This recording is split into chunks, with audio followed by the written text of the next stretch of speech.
हमारे जैन धर्म में एक कथा है कि एक ब्राह्मण एक बार देखता है कि राजा के दरबार में भोजन बहुत अच्छा बन रहा है। राजा ने पूछा, आपको क्या चाहिए पंडित जी? कुछ नहीं महाराज, कुछ नहीं, कुछ नहीं। अरे मांग लो पंडित जी, कुछ मांग लो, मैं आपको हम देना चाहते हैं। नहीं महाराज, मैं क्या मांगू, शर्म आता है। शर्म क्या, आप जो मांगेंगे। कुछ नहीं महाराज।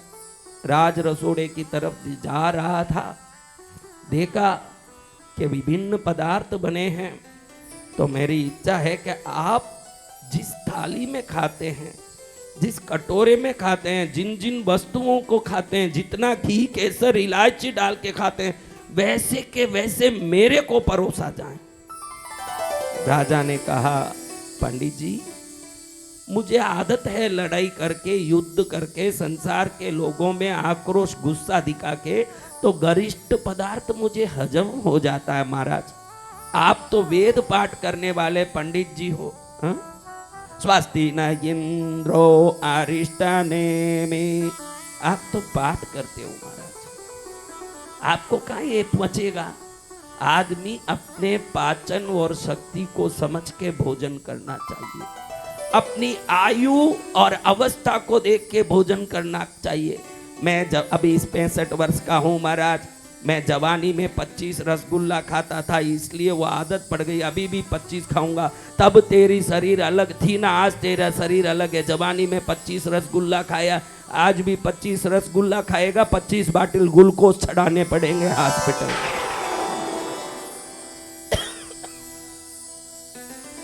तो महाराज,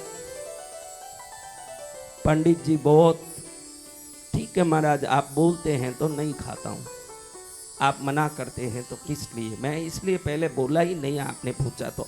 आप नहीं पूछा तो मैंने बोला मेरी इच्छा यही है कि आप जो भोजन करते हो वो मुझे करना है।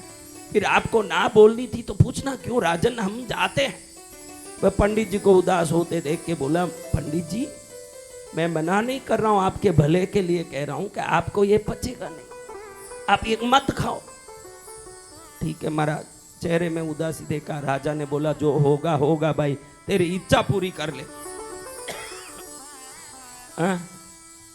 तेरी इच्छा पूरी कर ले। ये कुनिक राजा की कहानी जैन आगमों में आती है। ये कहानी बौद्ध में भी है, सनातन में भी है। ये तीनों शास्त्रों में ये कहानी बताई कि व्यक्ति अपनी अवस्था, मन और बुद्धि को समझ के ही आहार, निद्रा, चर्या, क्रिया सब करनी चाहिए। अगर ये नहीं समझता है तो दुखी होगा। राजा ने आदेश दे दिया, इसको इच्छित खाना दे दो भाई, जैसे मुझे खिलाते हो। राजा को तो राजा के लिए अर्ध पाव मण के आटे की रोटी में पूर्ण पाव मण घी डाला जाता है। क्या पंडित जी हजम कर पाएंगे?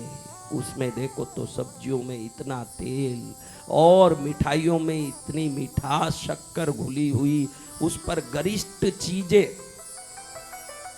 प्याज, लहसुन, मादक पदार्थ सब। आपको निवेदन करता हूं मैं, आप कुछ त्याग करो मत करो, प्याज लहसुन का त्याग जरूर करो जीवन। जिसने प्याज लहसुन का आदत रखा है जीवन में, निश्चित वो तामसी होगा। करोड़ परमात्मा का भजन करके भी अपनी जिंदगी में कभी परमात्मा प्राप्त नहीं कर सकेगा। ये मैं निश्चित रूप से कहता हूँ। वो लाख करें कोशिश, परमात्मा उसके लिए दूर रहेंगे, क्योंकि इसके अंदर जो सत्य है, वो सत्य इसकी बुद्धि को सदा टांग पकड़ के खींचेगी नीचे आने के लिए। इसलिए कुछ छोड़ो मत छोड़ो महाराज। क्या छोड़ना पड़ेगा? प्याज लहसुन। हाँ, कोई भी देखो, खुद को जो वैष्णव कहते हैं, गांधी जी तो कह दिए, वैष्णव जन तो तेने कहिए रे, जय पीड़ पराई जाने रे। गांधी जी ने क्या कहा?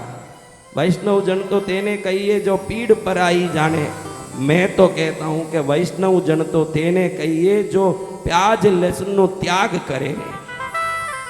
किसका त्याग करे? प्याज लहसुन का महाराज। हाँ, प्याज लहसुन का जो त्याग करे वो वैष्णव हो सकते हैं।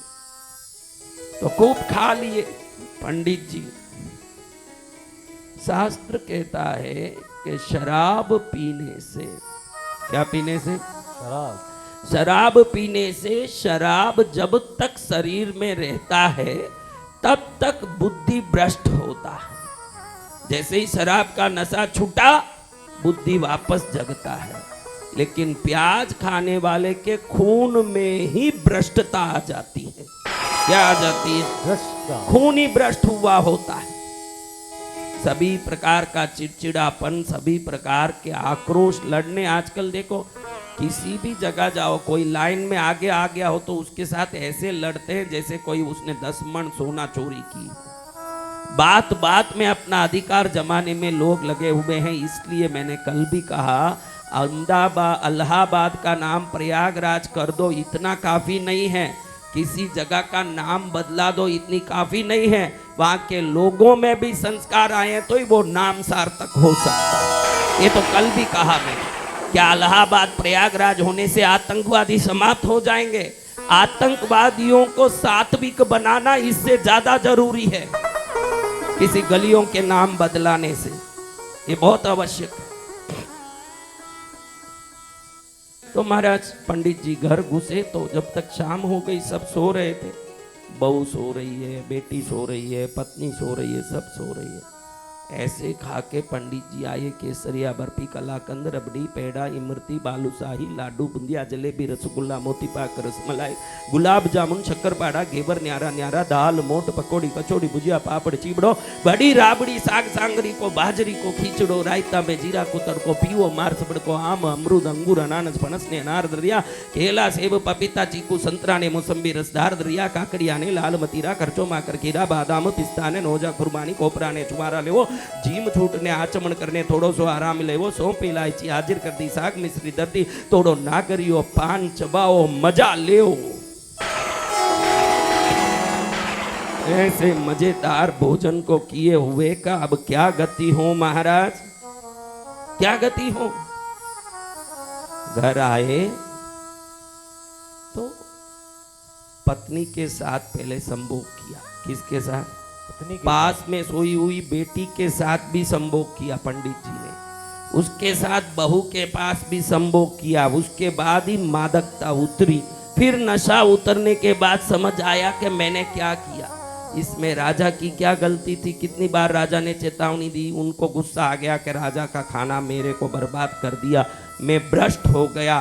तो राजा जब रथ में चल रहा था, सैनिक का बेटा, राजा बिंबिसार का बेटा, इन्होंने गुलेल उड़ा करके पत्थर से उसका आंख फोड़ दिया। आंख फूटने के कारण उसका नाम कुनिक राजा पड़ा। यही कुनिक राजा की कहानी है जो सनातन में, बौद्ध में, जैन में, सभी में ये शास्त्रों में है कि जैसा अन्न वैसा मन। अन्न पर ध्यान रखिए अपने जीवन में कि क्या खा रहे हो। अगर जीवन में कुछ खाने की इच्छा होती है तो कृष्णगिरी आके प्रसाद पाइए, सदा मंगल होने वाला। क्या पाइए? प्रसाद महाराज। कृष्णगिरी का प्रसाद मन के विषाद को मिटा देगा। विषाद को मिटाए वही प्रसाद है। समझ रहे हो?